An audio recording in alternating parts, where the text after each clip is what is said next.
Okay, good afternoon, Miss April Joy. Good afternoon, ma'am. Okay, Miss April Joy, can you tell me about yourself?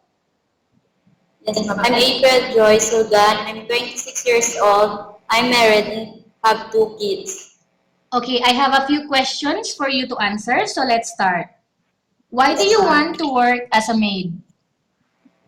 This is a big privilege for me to take this opportunity to work as a housemaid in Malaysia and also because my skills match with this kind of job.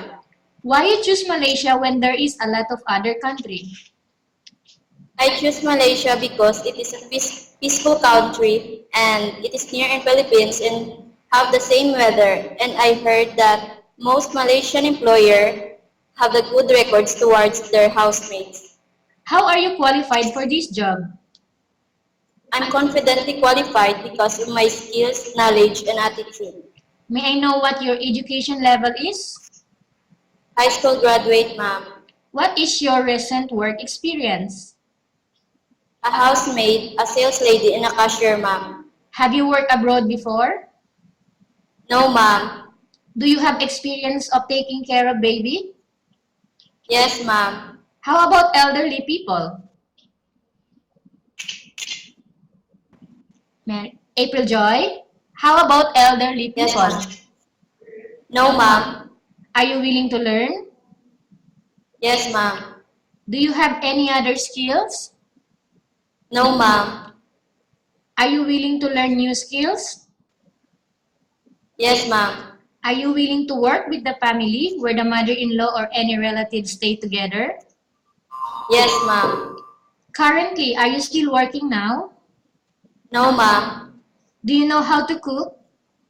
Yes, ma'am. What sort of food can you cook? Filipino dish, ma'am. How about Western food? Yes, ma'am. Are you willing to learn?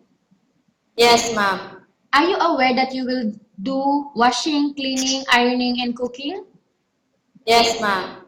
From all the house chores, which is washing, cleaning, ironing, and cooking, which do you like most? Cleaning, washing, ironing, cooking, ma'am. If ever you were selected to work in Malaysia, who will take care of your kids? My husband, my parents, and my auntie. You are not allowed to use handphone during working hours. Yes, ma'am. You are only allowed to use handphone after you finish all the works and when going to bed.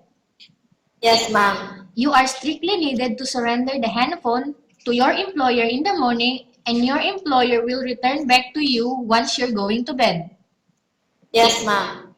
If ever your employer finds out that you're abusing of using handphone and it's affected your work performance, your employer will confiscate your handphone and you are not allowed to hold it anymore. Instead, your Yes. employer will allow you to call to your family 3 times in a month.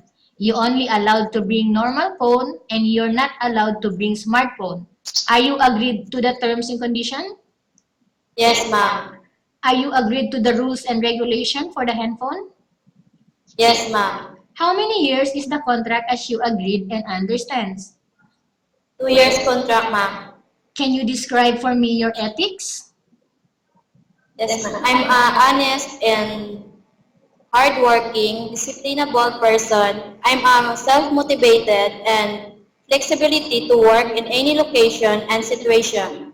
How can you assure to us that you will work hard in Malaysia?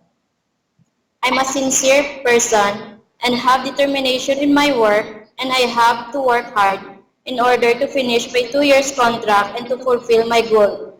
Can you promise not to use the handphone without the permission of your employer? Yes, ma'am. Can you promise not to put on makeup but to dress properly while work?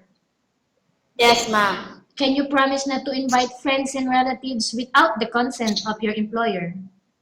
Yes, ma'am. Can you promise not to ask for advance salary from your employer under any circumstances?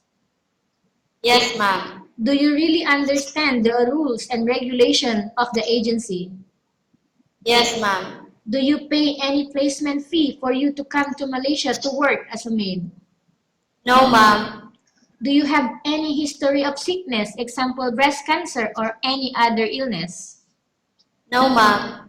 Do you suffer from any skin diseases, allergy, or physical defect? No, ma'am. Have you suffered from any serious illness? No, ma'am. Do you smoke? No, ma'am. Do you have any tattoo in your body? No, ma'am. Do you take any prohibited drugs? No, ma'am. Have you undergone any operation? Yes, ma'am. What is it? Appendicitis, ma'am. Are you medical fit? Yes, ma'am. Are you in medication? No, ma'am. Are you allergic with any food? No, ma'am. Are you preferred to work for the employer of any race? Yes, ma'am. Are you afraid of being left alone in the house? No, ma'am. Are you prepared to eat the type of food taken by your employer? Yes, ma'am. Are you afraid of dogs and other pets? No, ma'am. Can you promise to work according to instruction from your employer? Yes, ma'am. Do you have any immediate family working in Malaysia? No, ma'am. Okay, Miss April Joy, we have finished our question section. Let's go to case study. I have a case study for you and I want you to answer me truthfully, okay? Yes, ma'am. Upon arrival in Malaysia, within 6 months, if ever any of your family members passed away, what will you do? Will you continue to work till your contract finished or will you go back? I will continue to work to finish my contract, ma'am. Tell us about yourself and why do you want to work in Malaysia as domestic helper? I want to work in Malaysia, ma'am, to fulfill my dreams and to my family future. Okay, Miss April Joy, what do you want to tell to your employer who are watching your video? To my employer, thank you for watching this video, and I will do all my efforts so that you will not put down by choosing me as your housemate. Thank you very much, ma'am. Okay, thank you very much, Miss April Joy. We will update to your agency if there is any selection made by the employer. Thank you, ma'am.